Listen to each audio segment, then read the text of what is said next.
is that people are always talking about PR problems. A company has a PR problem. I'm going to lay out a few that have been described to me as PR problems. BP spilling oil in the Gulf. Yeah, that's a PR problem. I'm thinking, yeah, that's a real PR problem, all right.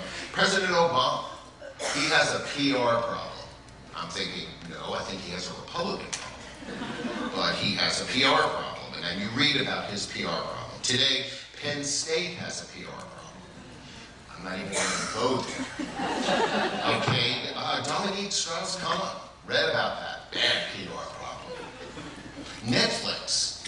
Oh, you're reading a lot now about Netflix's PR problems. Do you think that they would have made the decisions they made at Netflix if there had been one empowered PR person sitting at that table? They made a name for their new service, Quickstream, and they did not secure the Twitter handle for it. Now, I know one thing about this room. We may not have had one piece of good advice for Reed Hastings, but we would have told him to get the Twitter handle.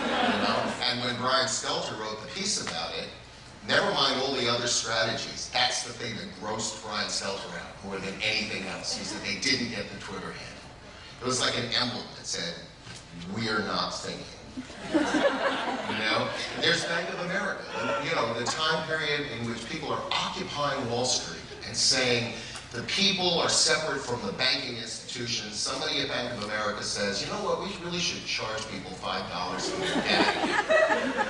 Okay, that's a bad PR problem, you know? And then finally, I guess the last example I'll give you, I'll just say the two words, Herman Cain. PR problem? Well, yeah, he didn't have one before, he just had a behavior problem. And now, because of the way that they're now dealing with it, it's become a PR problem. And, you know, it's my contention, as, you know, I think about this both as Gil Schwartz, who deals with it seriously, and Stanley Bing, who just pokes fun, because it's a lot easier. None of these people have PR problems. They have decision-making problems. They have operating issues. They have ones that have produced situations that can only be fixed by good public relations. So these aren't PR problems. These are management problems that are solved by the heroes of the business, and that's us. But how do we do that? How do we fix the problems? That's what I thought I would talk about a little bit.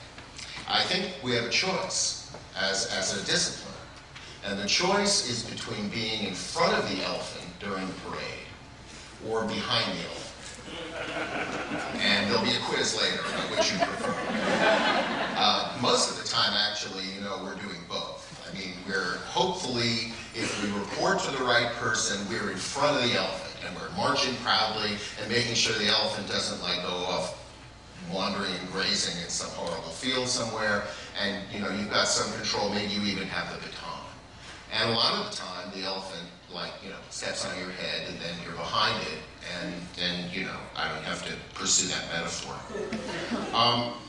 This means, you know, if you really want to provide value, I think, to your senior management, to your Steve Jobses, and your, you know, your, well, I wouldn't want to Herman Cain, but these people that we work for. And that, it means telling the elephant what it needs to hear, not what it wants to hear. I mean, how many studies of the Deepwater Horizon were issued to senior management at BP? I think a lot. They looked at it, they ignored it. Tony Hayward did not talk to anybody, and you just know he didn't, before he went on TV and said things like, I want to get back to my life, or we care about the little people. So really, you know, just one of those things like, you know they don't when they say it.